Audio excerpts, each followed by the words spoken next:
오늘 본문을 이해하기 위해서는 먼저 배경을 정리할 필요가 있습니다. 예수님은 유대의 3대 명절 중에 하나인 초막절에 예루살렘에 은밀하게 올라가셨습니다.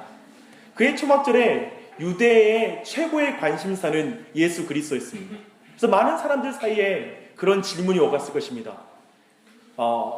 그는 누구인가? 예수는 누구인가? 그것이 알고 싶다. 이게 아마 그 당시에 많이 나눴던 질문이었을 것입니다. 그러나 그것은 곧 논쟁으로 번진 것 같습니다. 왜냐하면 사람들마다 예수 그리스도가 누구신지에 대해서 의견이 완전히 나뉘어졌거든요. 7장 12절 말씀 보니까 이렇게 말합니다. 어떤 사람은 좋은 사람이라 하며 어떤 사람은 아니라 무리를 미혹한다 하나 그러나 유대인들은 두려워함으로 드러나게 그에 대하여 말하는 자가 없더라. 사실 이런 여론이 완전히 갈리고 또 여론이 심상치 않는 이런 흐름은 아마 유대인에게 있어서 이번 초막절이 매우 중요한 기회다, 특별한 기회다라는 의식을 갖게 했을 것입니다. 뭐냐면 완전히 여론이 예수 그리스도께 넘어가기 전에 이제 예수를 붙잡아서 죽일 때가 되었다. 이번 초막절의 기회를 놓치면 안 된다라는 의식을 그들이 갖게 된 것이죠. 그래서 그들은 계속 기회를 엿봅니다. 그래서 이런 상황 속에서 예수님은 사람들이 북적대는 성전에서 가르쳤다는 것을 계속 강조합니다. 한번 7장, 8장을 보십시오. 계속 성전에서 가르쳤다는 걸 강조합니다. 생각해보면 분위기가 안 좋으니까 예수님이 은밀히 가르치셔야 되는데 예수님은 분명하게 성전에서 가르치셨습니다. 제가 만약 제자 중 하나였다면 되게 긴장했을 것 같아요. 그거 있잖아요. 제가 한 번은 그 선교지에서 선교지 처음 내가 해외여행을 선교여행으로 갔거든요. 근데 그때 제가 그 선교지 신장 우이구르 자치구에 제 힘으로 못 가서 거기에 가는 선교여행팀, 어느 선교단체의 선교여행팀에 속해서 들어갔거든요. 근데 이 팀이 엄청 과격한 팀이었어요. 그 현지 언어도 모르는데 현지 언어를 음역으로 이렇게 그냥 한국말로 써가지고 복음 막 그런 문을 들고 한 번은 버스에 탔는데 버스가 고장이 나서 쓴 거예요. 전부 다 무슬림들이에요.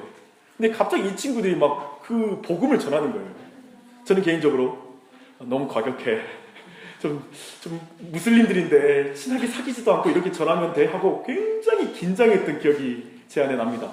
아마도 저는 지금 이 상황에서 제자들의 기분이 비슷할 것 같습니다. 한쪽은 지금 무슨 틈을 타서 죽이려고 하는 그 유대인들의 무리와 그리고 그들이 보낸 사람들이 지금 째려보고 있는데 그 사이에서 긴장하고 있는 제자의 모습이 제 모습이 아닐까 그런 생각이 듭니다.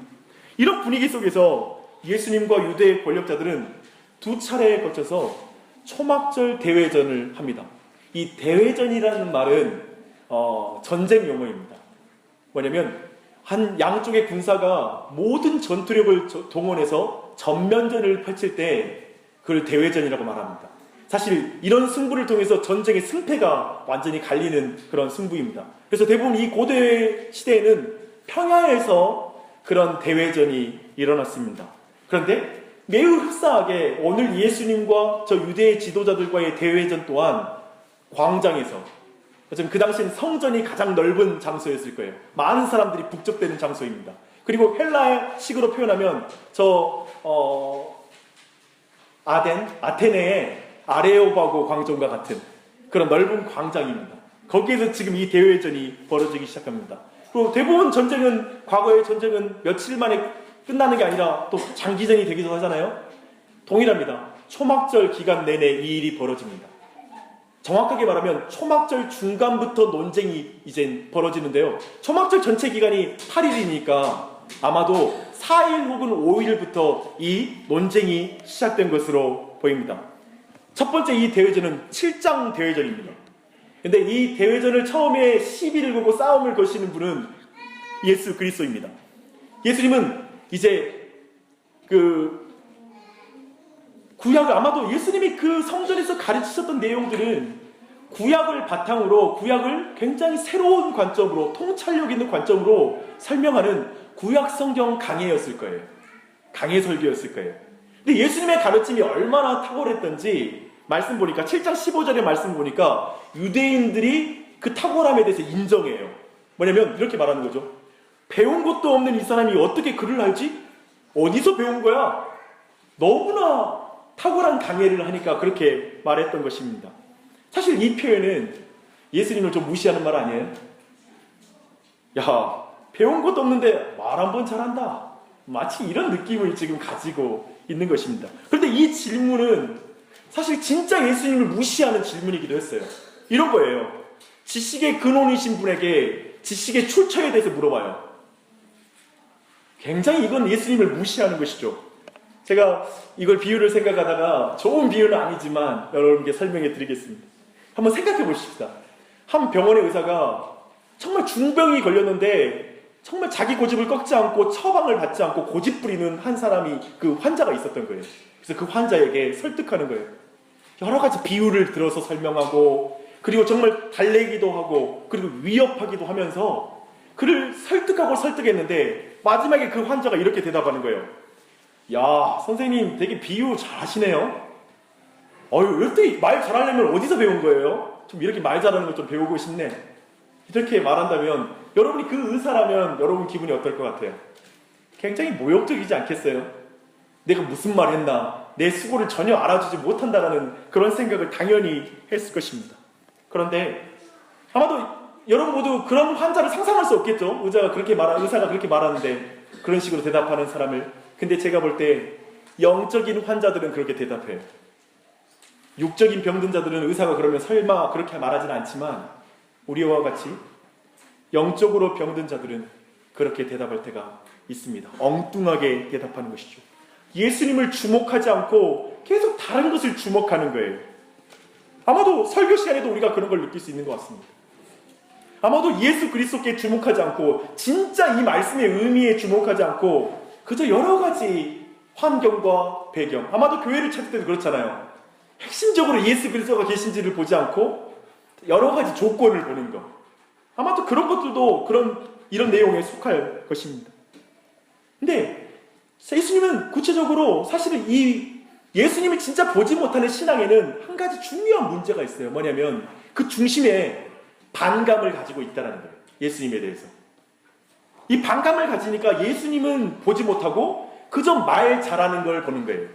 예수님이 말씀하신 내용은 듣지 않고 그 내용이신 예수님을 주목하지 않고 그저 말 잘하는 방식을 보는 거예요. 똑똑하다고만 생각하는 거예요. 예수님을 구원자라고는 보지 못하고 그저 좋은 선생으로는 보는 거예요. 이런 사람은 아무리 가르침을 많이 받아도 예수님을 만나지 못합니다. 사랑하는 여러분, 예수님을 만나는 은혜가 있길 바랍니다. 그런데 유대인들이 가진 그 깊은 반감에는 사실은 요한복음을 쭉 보신 분들은 그 근본적으로 한 사건이 있어요. 뭐냐면 예수님이 안식일의 병을 고침으로 안식일을 깨뜨렸다. 모세의 법을 깨뜨렸다고 하는 것이 근본적으로 유대인들, 그 지도자들이 가지고 있었던 반감이었어요. 그래서 예수님은 그 부분을 건드려요.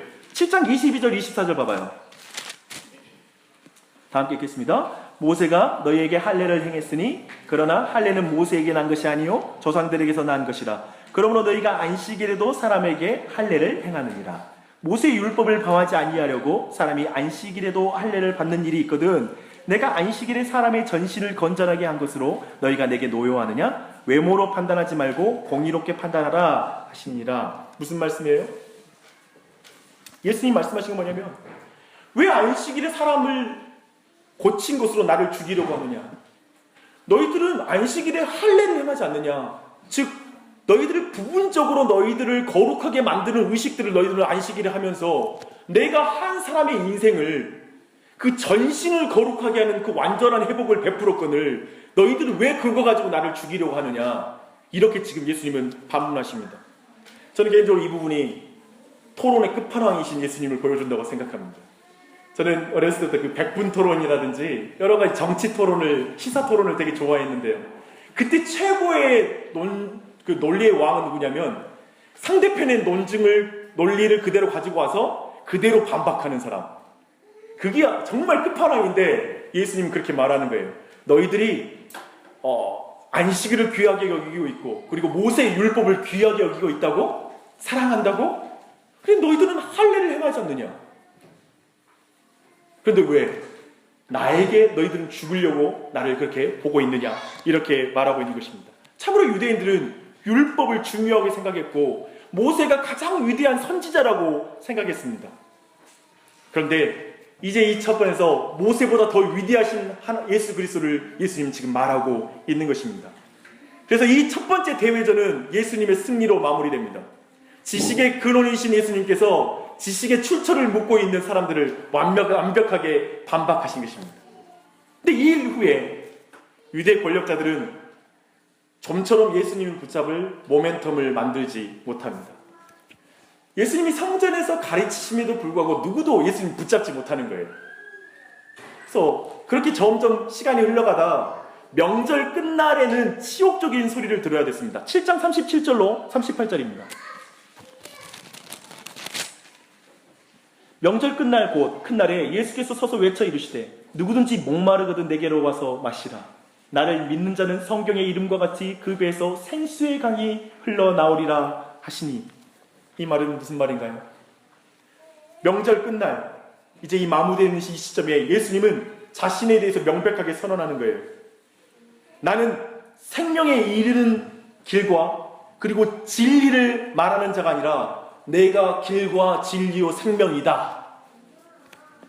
나는 목마른 자들에게 물을 배달하는 자가 아니라 내가 영원히 목마르지 않는 생물을 주는 생수이다 라고 말하는 것이죠.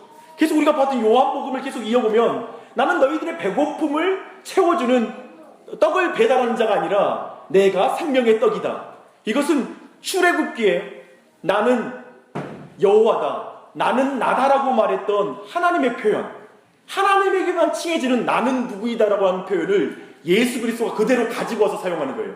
즉 나는 하나님의 아들이다, 나는 메시아이다 라는 것을 지금 선언하고 있는 거예요. 이 정도 되면 생각해보면 지금 굉장히 신성모독적인 말을 한 거잖아요. 근데 유대인들이 못 잡아요. 왜 못 잡을까요? 그들은 막 분노하고 씩씩대요. 근데 방금 말한 것처럼 지금 이 신학 논쟁에서 아까 할례 논쟁에서 완전히 한 방 맞았거든요. 그래서 전체적인 여론이 붙잡을 수 있는 분위기가 아니에요. 그 가운데 그들은 아직 주님의 때가 되지 않았기 때문에 예수님을 붙잡지 못하죠. 근데 그 상황에서 그들이 하는 게 한마디가 뭐냐면 이렇게 말하는 거예요. 뭐 제대로 된 반박도 못하고 그리고 그저 분노하면서 하는 말이 뭐냐면 그래도 갈릴리에서 선지자가 날 수 없어! 이 말이 뭐예요?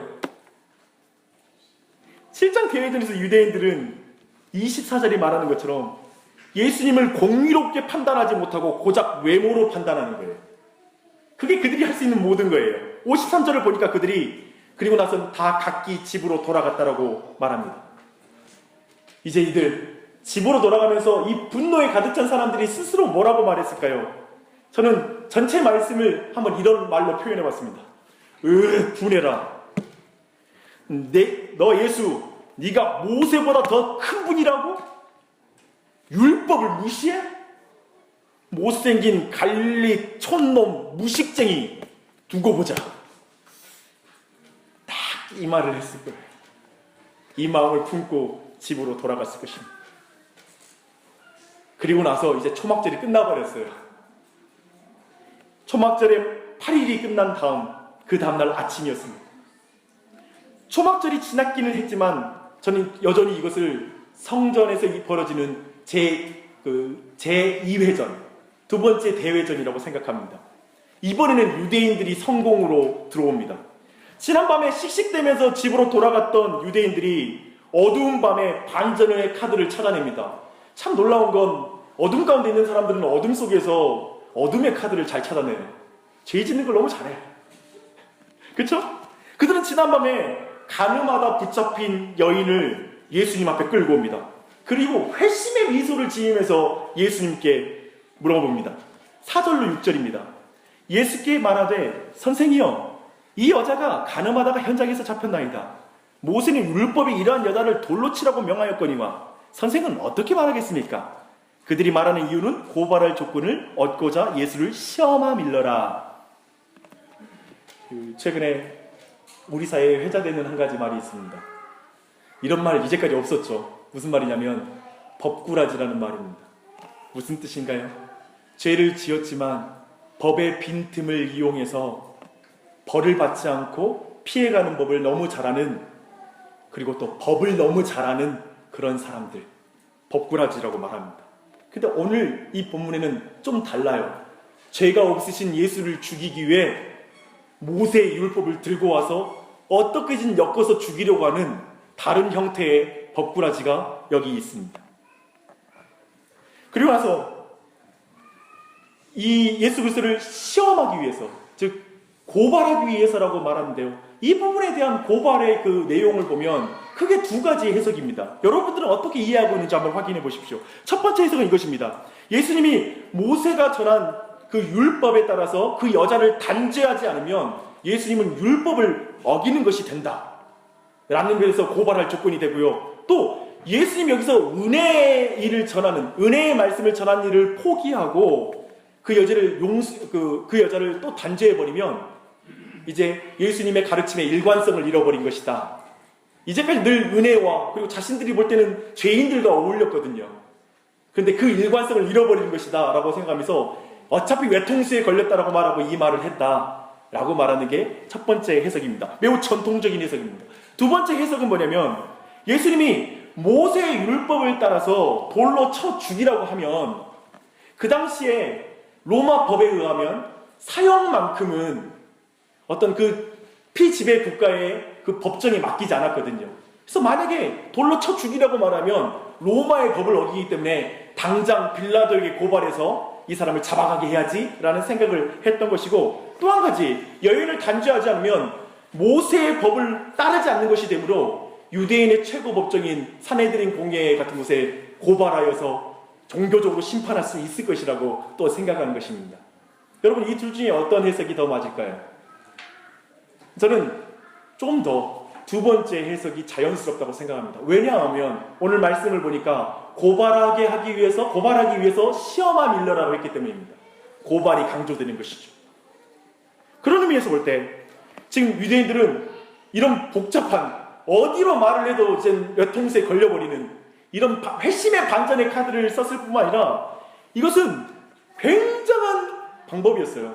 굉장한 그 여러 가지 장점이 있었어요. 그래서 어쩌면 유대인들은 스스로 이런 생각하지 않았을까요? 우리가 어떻게 이런 수를 생각해낼 수 있었지? 이야, 이거 생각이 난 사람 누구야? 진짜 최고의 법꾸라지야. 이렇게 아마 칭찬을 해주고 싶은 그런 어떤 마음이 있었을 거예요. 근데 유대 권력자들은 1차 대제전에서 안식일날 병자를 고친 것에 대한 예수님의 율법 해석에 대해서 반문하지 못했었잖아요. 그때는 완전히 당했잖아요. 그렇지만 이번 건은 논쟁의 여지가 없다라는 생각을 했을 거예요. 그때나 지금이나 복잡한 법리 다툼, 예를 들면 율법에 대한 해석으로 들어가면 별로 무지하고 교육을 받지 못한 일반인들에게 있어서는 그 지지를 받아서 예수를 완전히 공경에 넣는 게 어려웠을 거예요. 하지만 이번 사안은 달라요. 윤리 논쟁이에요. 윤리적인 사안으로 들고 나오면 강력한 대권 후보 넘어뜨릴 수 있습니다.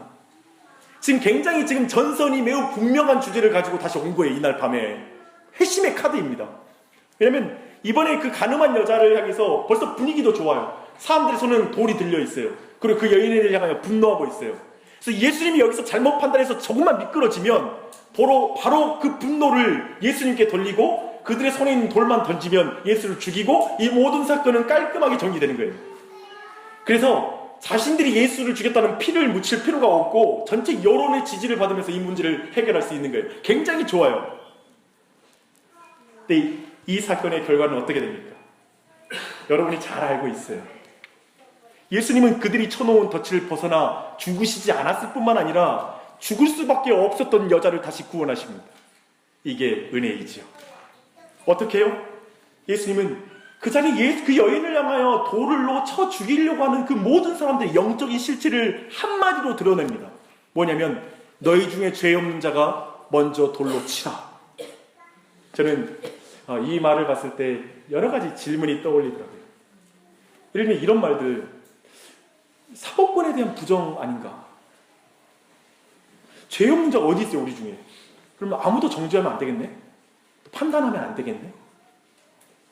이 말씀대로라면 법관들도 죄가 있으니까 어떤 극악한 죄인들에게도 사형을 엄도하면 안 되겠네? 이 말씀이 현대의 사형제도를 폐지하라는 기독교적 근거가 될 수 있겠구나. 그래서 이 본문을 사형 폐지 금지의 근거 구절로 가져오는 것이죠. 그러나 이 본문은 전혀 그런 의미가 아닙니다. 이 부분에 대한 정확한 해석을 제가 칼빈의 해석에서 가져왔습니다. 제가 읽어드리겠습니다. 이것은 기만에 대한 말씀이다. 예수님은 자신과 자신들의 악행에 대해서는 좋은 쪽으로 해석해서 너그럽게 넘어가지만 다른 사람에 대해서는 이루 말할 수 없이 가혹하고 야만적이기까지 한 외식자들을 꾸짖는 것이다. 그러니 다른 사람을 바로잡거나 벌하기에 앞서 먼저 자신의 양심을 자세히 살펴서 자기가 자신을 고소하고 정죄하는 증인이자 재판관이 되는 것으로 시작하는 것이 마땅하다.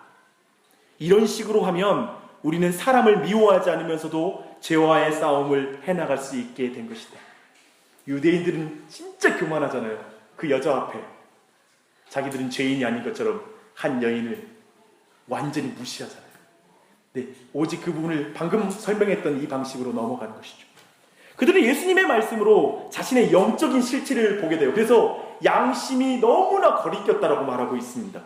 그들은 돌을 내려놓고 집으로 돌아갑니다. 하지만 이것은 참된 회개가 아닙니다. 참된 회개라면, 그들이 진짜 회개한 사람들이라면 돌을 내려놓고 예수님 앞에 무릎을 꿇고 회개해야 됐어야 맞습니다.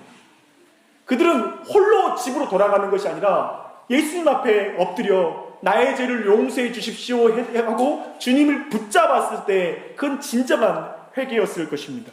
하지만 그들은 그저 죄책감을 가지고 집으로 피합니다. 근데 오늘날 교회에 왔어요. 근데 교회 왔는데 너무나 많은 사람이 이렇게 가는 게 아닐까요? 집으로 돌아올 때 여전히 죄책감을 가지고 돌아가. 예수님은 만나지 않았어. 그럴 수 있죠. 근데 그건 회개가 아니죠. 결국 이렇게 해서 그 사람들은 조용히 각자 집으로 돌아가고 또 이 대회전은 예수님의 승리로 다 마무리가 됩니다. 모든 사람이 돌아가는 모습을 보면서 이제 아무도 없을 때 예수님은 그 여인에게 이어서 말씀하십니다. 나도 너를 정죄하지 아니하노니 가서 다시는 죄를 범하지 말라. 사실 이 말은 자칫 오해하면 되게 무책임한 말씀으로 듣는 경우가 있습니다. 가늠한 여인이면 심판을 당해야 되는 거잖아요. 이거 오늘날 법정으로 그대로 옮기면 안 될 말이잖아요. 예수님 이대로 넘어가면 안 되시죠. 그 여인은 율법에 따라 죽어야 마땅한 것입니다. 그런 면을 봤을 때 예수님은 지금 그 여인을 그냥 자유롭게 가도록 한 것이지 아직 그의 죄의 문제와 용서의 문제가 완전히 해결되었다고는 볼 수 없다는 것이 제가 이 본문에서 보는 것입니다. 실제 이 본문에서 그 여인은 어떤 말도 하지 않아요. 뭐냐면 예수님 앞에 제가 죄인이었어요. 내가 음란한 여자예요. 용서해 주세요라는 말이 하나도 등장하지 않아요. 성경은 열린 결말로 끝나요. 뭐냐면 성경은 그 여자가 어떻게 했는지를 우리로 하여금 상상하게 만들지 구체적으로 그 여인이 회개했는지를 끝까지 보여주지 않는 것입니다. 그 여인도 유대인들처럼 그렇게 그냥 집으로 돌아갔을까요? 유대인들이 어떻게 돌아가냐면 감히 우리 죄를 건드려? 씩씩대면서 자기 죄를 봐도 씩씩대면서 돌아가요. 근데 이 여인은 그렇게 돌아갔을까요? 그렇지 않았을 거예요. 또 이랬을까요? 우후, 땡 잡았다. 죽을 뻔했네. 이 다음부터는 들키지 말아야지. 그리고 나서는 방금 전에 미래를 즐겼던 그 남자의 집으로 갔을까요? 여전히 그것도 상상력에 맡기는 것이죠. 성경이 열린 결말을 냅니다. 근데 이 열린 결말을 성경에서 늘 열린 결말을 낼 때 예를 들면 요나서의 마지막이 질문으로 끝나잖아요. 이런 모든 열린 결말은 우리에게 질문하고 있는 거예요. 이렇게 질문한 거예요. 당신은 어떻게 하겠는가? 당신은 오늘 죄책감을 가지고 집으로 돌아가겠는가? 그저 일주일에 한 번 용서의 선포라는 그 달콤한 종교적 위안에 심리학적 위안에 만족하면서 집에 돌아갈 것인가? 주 안에서 사랑하는 여러분, 예수님 앞에 머물지 않고 죄책감만 느끼는 신앙이 얼마나 비참한 신앙인지 아십니까? 예수님과 동행하지 않으면서 그저 평안을 구하는 것이 얼마나 피상적인 신앙인지 아십니까? 우리는 이런 모든 사람이 여전히 어두운 가운데 있는 사람이라는 사실을 기억해야 됩니다. 두 사람은 너무 달라요. 한쪽은 너무 종교적으로 보이고 한쪽은 너무나 세속적으로 보이지만 사실 둘 다 어둠 가운데 있는 것입니다. 가늠한 여인은 어두운 밤에 어두운 일을 행하는 그리고 육체의 일을 행하는 영적인 어두운 여인이라고 우리 모두 인정합니다. 하지만 이 유대인들은 어떻습니까? 매우 종교적이고 도덕적이고 금식도 하고, 그리고 죄의 노예가 된 그 여인을 향하여 철저하게 율법을 적용할 줄도 아는, 아주 사람에 대해서 평가를 잘할 줄 아는 그런 사람들임에도 불구하고 이들은 예수님을 의식하지도 믿지도 의지하지도 않았기 때문에 그들은 여전히 어두운 영적인 상황 가운데 있는 것입니다. 세속적인 여인과 종교적인 유대인 모두에게 예수님은 놀라운 말씀을 하십니다. 그게 12절이에요. 오늘 12절의 이 말씀은 이 모든 것을 받아서 지금 말씀하시는 거예요. 그럴 때 이 12절의 말씀에 무게가 있어요. 12절 말씀 다 함께 읽겠습니다. 시작. 예수께서 또 말씀하여 이르시되 나는 세상의 빛이니 나를 따르는 자는 어둠에 다니지 아니하고 생명의 빛을 얻으리라. 다시 한번 읽겠습니다. 시작. 예수께서 또 말씀하여 이르시되 나는 세상의 빛이니 나를 따르는 자는 어둠에 다니지 아니하고 생명의 빛을 얻으리라. 예수님은 누구의 빛이라고 말합니까? 저 가늠한 여인만의 빛입니까? 저 유대인만의 빛입니까? 세상의 빛이라고 말하고 있습니다. 저는 이 세상의 빛이 방금 전에 가늠하다는 현장에서 붙잡혀서 그저 그 사람들이 잡아오는 사람들이 민망해서 던져준 그 겉옷을 몸에 그저 걸치고 자기의 하얀 속살을 드러내지 않으려고 하는, 그래서 거기서 벌벌 두려워 죽을까봐 벌벌 돌로 내려치려고 하는 사람들 앞에 떨던 그 여인이 바로 이 세상이라고 믿습니다. 그 여인에게 예수님은 빛이십니다. 사랑하는 여러분, 또한 이 세상은 자신의 내면을 보며 자신이 죄인인 것을 알았지만 예수님을 붙잡지 않고 떠나는 그 유대인들, 그저 예수님께 등만 보여주는 사람, 예수님께 등만 보여주는 신앙인, 예수님 앞에 무릎 꿇지 못하는 신앙인, 회개할 줄 모르는 신앙, 그들을 향해서도 예수님은 내가 너의 빛이다라고 말씀하시는 줄 믿습니다. 믿으십니까? 아멘. 아멘.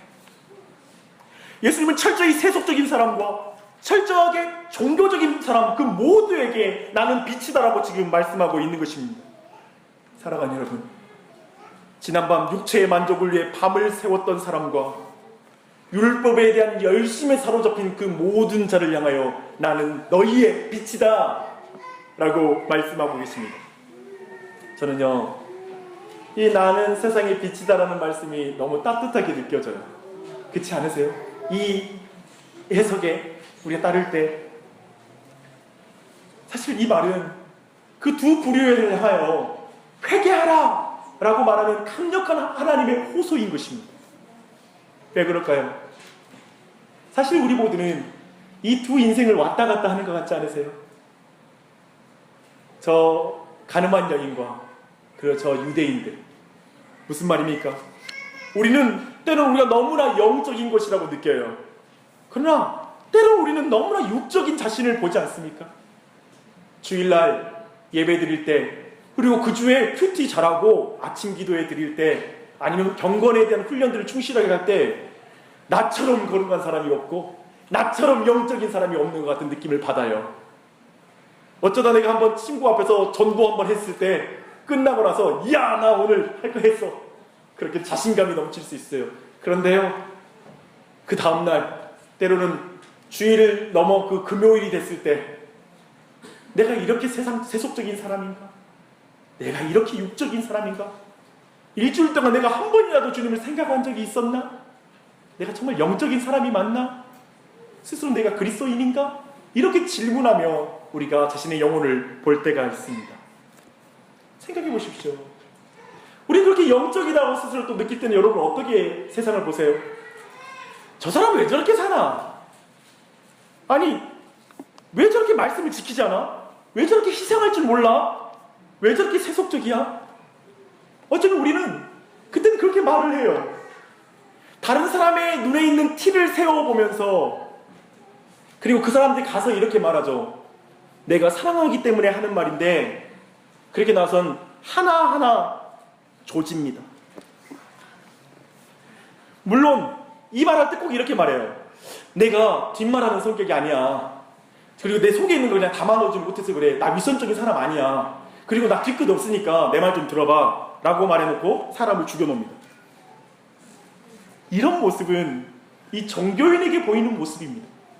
뭐냐면 자신 안에 1만 달란트 빚진 자로 자신을 죄인을 보지 못하고 상대에 있는 저 100달란트, 몇 달란트 안 되는 그 달란트가 크게 보는 것이죠. 이게 오늘 말씀에 그대로 연결되지 않습니까? 유대인의 모습에. 이것은 특별히 오늘날 예수님 믿지 않더라도 윤리적이고 도덕적인 사람, 그리고 자기가 한 일들은 정확히 지키는 사람, 이런 사람들은 세상 사람을 그렇게 냉소적으로 봅니다. 사실 이들은 상대를 사랑해서가 아니라 자기를 사랑해서 하는 말이에요. 뭐 뒷말하는 성격이 아니라 참지 못해서 하는 말이죠. 인내를 못해서 하는 말이에요. 그렇잖아요? 결국 자기 중심적인 사람은 사람을 죽여놓습니다. 사랑이라는 이름을 걸고. 그래서 종교인을 만나는 것은 늘 부담스럽습니다. 그들이 자신 안에 있는 들보를 보지 못함으로 인한 그 교만함 때문에, 그러나 자신 안에 들보를 보는 사람은 겸손함 가운데 다른 사람을 바로잡을 수 있는 참된 능력을 갖게 될 줄 믿습니다. 사랑하는 여러분, 앞에 있는 저는 쉽게 종교인이 됩니다. 하루에도 몇 번을 왔다 갔다 합니다. 좀 이렇게 하면 좋을 텐데 왜 저렇게? 조금 더 열심을 해야지. 좀 더 희생을 하면 우리 교회 더 좋아질 텐데. 마치 어쩌면 저는 정죄하자면 한이 없이 정죄할 수 있는 위치가 목사인 것 같습니다. 그렇지 않겠습니까? 그런데요, 제가 죄인이에요. 그렇기 때문에 제게 자신에겐 무엇이 소망이냐면 나와 같은 종교인에게 나는 종교인의 빛이다 라고 말씀하시는 이 예수님이 내겐 소망입니다. 예수님은 공의가 아닌 그저 외모로 사소한 것으로 사람들을 판단하는, 그리고 정죄하는 우리를 향해 빛을 비추시는 분입니다. 그래서 저는 주일마다 아침마다 하나님께 기도합니다. 하나님, 빛을 비춰주십시오. 안 그러면 난 오늘 위선자가 될 것입니다. 난 오늘 종교인으로 살지 진짜 기도는 못하고 돌아갈 것입니다. 진짜 예배는 못 드리고 하나님 만나지 못하고 겉의 것을 평가하다가 판단하다가 돌아가게 될 것입니다. 그렇게 기도하게 됩니다. 사랑하는 여러분, 예수님이 여러분 빛이십니다. 또 한 가지, 우리는 때론 속물인 자신을 볼 때가 있지 않습니까? 주일날에는 그렇게 영적인 사람처럼 느껴지지만 며칠 못 가서 얼마나 세속적인 사람이 됩니까? 우리는 육체적인 정욕을 밝히고 세상의 가치, 물질과 쾌락, 안정과 그리고 모든 인정, 칭찬, 그리고 위로, 이런 모든 것에 얼마나 갈급합니까? 제가 보니까 우리 모두는 사람들의 평가에 대해서 그렇게 갈급해요. 미치도록 일하는 이유, 없어 보이지 않기 위해, 좋은 평판을 유지하기 위해. 맞아요, 평판을 유지하지 말라는 말이 아닙니다. 하지만 그들의 평가로 내 인생의 정체성이 정해지는 건 아니라는 것이죠. 내 인생의 행복이 결정나는 것도 아닌 것이죠. 다른 사람의 인생을 살다가 내 인생을 망칠 수는 없죠. 나는 그리스도 앞에서 나의 정체성을 살아가는 나죠. 나의 인생을 걸어가야 되죠. 그래서 어쩌면 그렇게 세속적인 삶을 살아가는 사람들은 이렇게 말할 거예요. 나 같은 물질적이고 세속적인 사람은 예수님이 쳐다보지도 않을 거야. 나는 그렇게 영적으로 실패자야 하고 이 가늠한 여인처럼 죽을 날을 기다리고 살 수 있습니다. 하지만 그 진정으로 그의 영적인 실체를 보는 것이 아닙니다.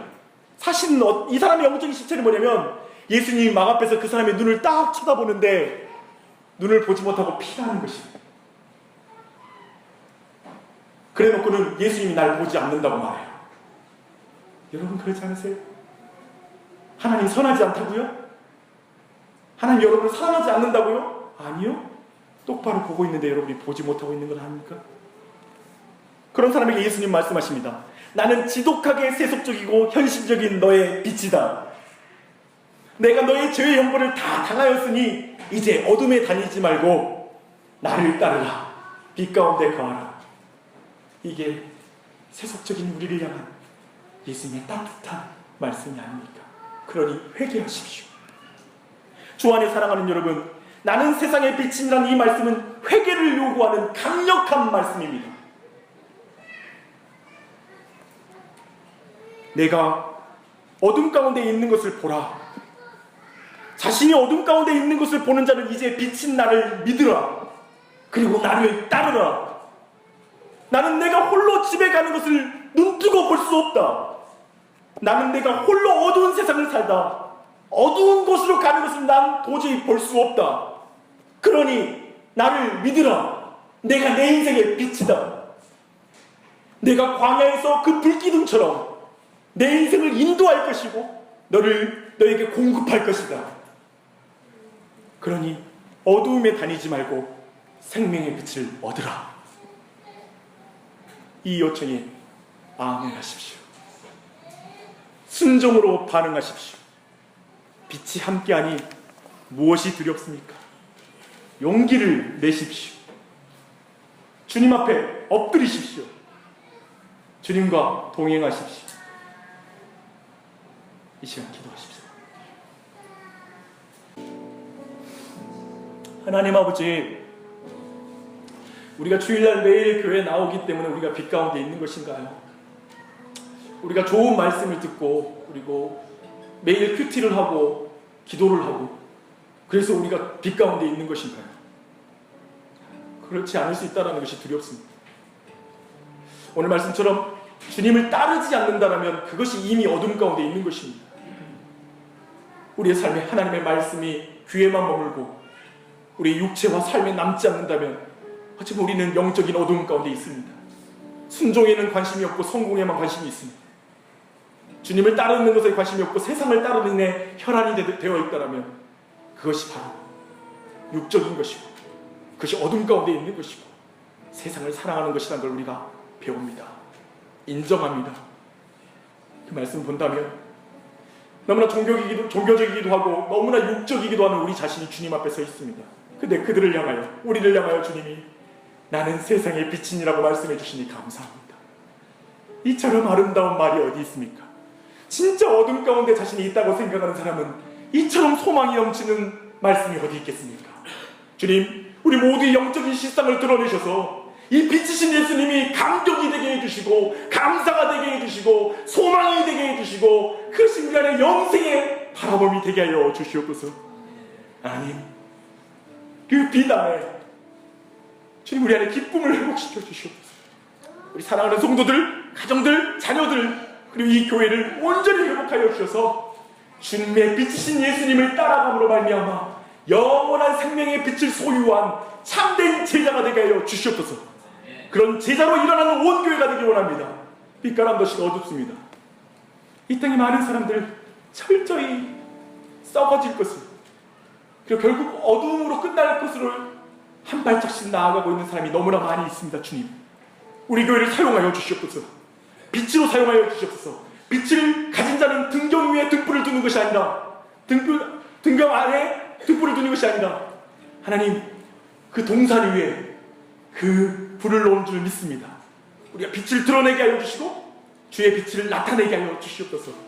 우리 교회가 빛가람 도시 가운데 그렇게 쓰임받기를 간절한 마음으로 기도합니다.